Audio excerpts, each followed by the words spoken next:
Hello, here's an experiment in writing a comedy bit from the future. How is everyone doing tonight? So it's Memorial Day 2030.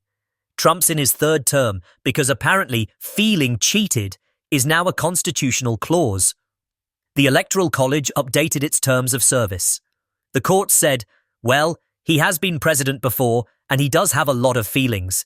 The electorate didn't rebel, they logged off. They gave up like a man at IKEA trying to return a mattress without a receipt. I don't know, man. Just keep the republic, I guess. And the courts? They threw up their hands like a mafia front. Hey, we're just judges. Be a real shame if your credibility slipped on some precedent and broke its neck. Everybody's got a file. Your laugh, your meds, your porn, your mileage. Logged, tagged, backed up in Salt Lake, and rerouted through a Tel Aviv server farm, underwritten by Blackwater, and blessed by the Book of Mormon. This ain't freedom. It's Freedom, LLC. You get choices the way a cow chooses which side of the chute to walk into. And God help you if you laugh at the wrong joke. Because in 2030, your laugh is a loyalty test. They're tracking laughter now, folks. Stalin's goons looked who stopped clapping first. Trump logs giggles. Theocrats run the joke database. If you laugh at satire, red flag. Laugh at authority, you get a wellness visit and your fridge rations a little less bug cheese that week. Laugh at an Elon cybercop pumped out from one of the Musk factories? Right to gulag. I joined a gym last week. Real orchids, I'm not kidding. I walked in and thought, oh no, this is a trap. The Pilates instructor whispered, align your spine or the algorithm marks you for Walmart onboarding. Like I just wanted core strength, not an exit interview with American civilization.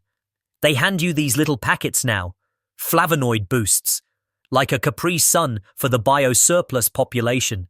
And the AI watches you from the ceiling, calculating if you're fit enough to survive the collapse or if you'll be useful as a greeter in the pre-collapse theme park. See, in the future, there are three kinds of power. 1.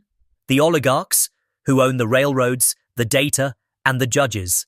Data is the new oil, folks, and us human meat puppets are the biomass being turned into their fuel by crushing stress. 2. The theocrats, who own your soul, your sex life, and your pantry if you're dependent on their handouts, since the oligarchs needed the welfare state for the police state and the war machine to keep the climate refugees pacified. 3. And the civics, who own nothing but reality. And their little AI experiments just trying to help us not die in a smart, kind, pluralistic way where everyone's contribution is valued so one turd in the punch bowl can ruin an otherwise productive forum. That's what the AI is supposed to sort out. Freedom of speech is not freedom of reach, and I don't need to hear from my crazy neighbors about poop, parking, and police. Since I have to cultivate my own sanity like a bonsai tree and that last molecule of serotonin is barely hanging on.